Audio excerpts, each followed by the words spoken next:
He who engages himself in what he should not engages himself in what he should, clinging to what is dear, forsakes what is beneficial. He envies those who exert themselves in what should.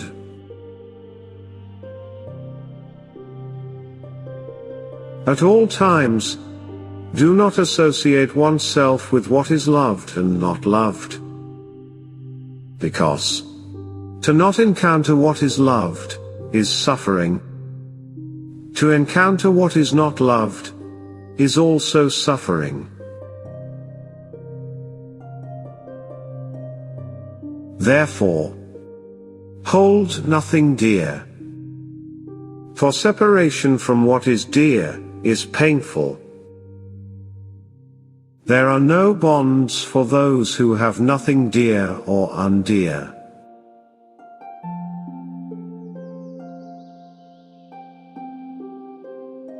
From what is loved arises grief.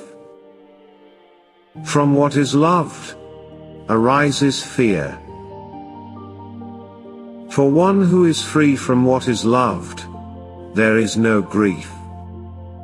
So, from what would fear arise?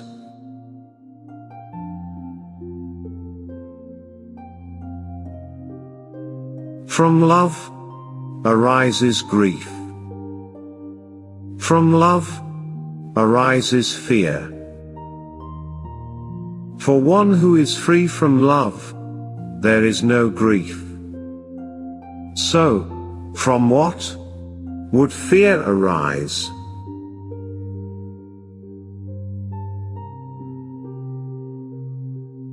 From delight arises grief. From delight arises fear. For one who is free from delight, there is no grief. So, from what would fear arise?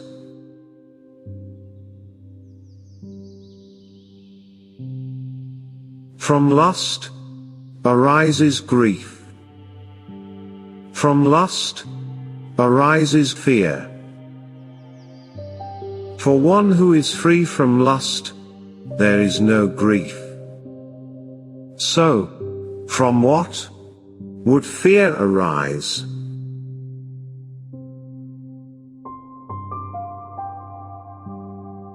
From craving arises grief.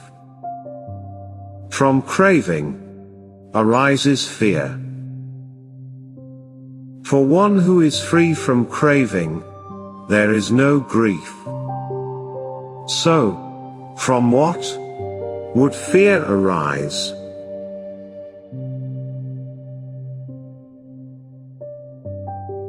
He who is endowed with virtue and insight, established in Dhamma, truthful, performs his own duties, people hold such person dear.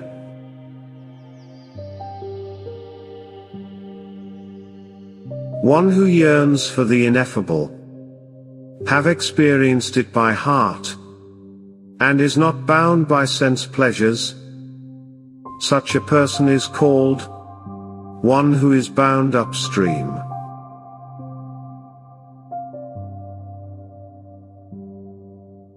When a man returns safely home from afar, after a long absence, his kin, his friends, his companions, delight in his return. Just as kin welcome beloved kin on his return home. A man's own good deeds welcome him, who leave this world unto the next.